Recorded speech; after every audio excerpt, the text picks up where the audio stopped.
देशाचं भविष्य हे तरुण असतात, परंतु आपल्या देशात याच तरुणांच्या भविष्याशी खेळण्याचं काम सुरू आहे। मोदी सरकार आल्यापासून अनेक ठिकाणी पेपरफुटीच्या घटना या सातत्याने घडत आहेत।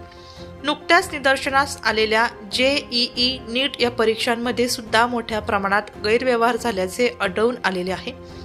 ज्या परीक्षांच्या माध्यमातून देशात डॉक्टर, इंजिनियर घडवले जातात, त्याच परीक्षा या गैरप्रकारातून होत असतील तर देशाचं भविष्य हे कोणाच्या हाती द्यावं हा मोठा प्रश्न आहे।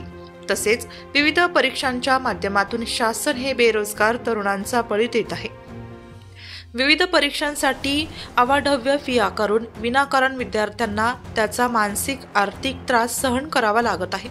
परीक्षांचे सदर प्रकरणात गैरव्यवहार करणाऱ्या व तरुणांचे भविष्य उद्ध्वस्त करणाऱ्या या यंत्रणेचा व अधिकाऱ्यांचा तालुका युवक काँग्रेसच्या वतीने आम्ही जाहीर निषेध करत आहोत। तसेच अफगाणिस्तानमधून कांदा आयात केला जात आहे, तो बंद केला पाहिजे। 2023चे खरीप पीक विमा लवकरात लवकर मिळाला पाहिजे, अशा आशयाचे आंदोलन निफाड विधानसभा युवक काँग्रेसच्या वतीने नाशिक युवक काँग्रेसचे जिल्हाध्यक्ष गौरवदादा पानगवाणी व निफाड विधानसभा युवक काँग्रेसचे अध्यक्ष सचिन खडताळे यांच्या नेतृत्वाखाली आंदोलन करून नीट परीक्षेतील गैरव्यवहार प्रकरणी युवक काँग्रेसच्या वतीने आंदोलन करण्यात आले।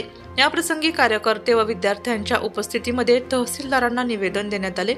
याप्रसंगी काँग्रेसचे तालुका अध्यक्ष विजय जाधव, ज्येष्ठ नेते दीपक काका बोरस्ते, विनायक तात्या शिंदे, अनिल शिंदे, वैकुंठ चोपडे, नंदकिशोर कापसे, शहराध्यक्ष स्वप्नील बिनायकिया, तालुका संघटक शेरखान मुळानी, भीमराज साळुंखे, सूरज साळवे, मनोज निर्भवने, दुर्योधन गांगुर्डे, सिद्धार्थ साळवे, योगेश कवळी, समीर मुळानी, समाधान वाघ, विशाल साळवे, राहुल पगारे, कुणाल साळवे, श्याम निर्भवने, पल्ला साळवे, अजहर पटेल, अल्ताफ पठाण, रमेश पवार आदी पदाधिकारी व कार्यकर्ते उपस्थित होते। नाशिक लोकशाही न्यूजसाठी सागर निकाळे, निफाड।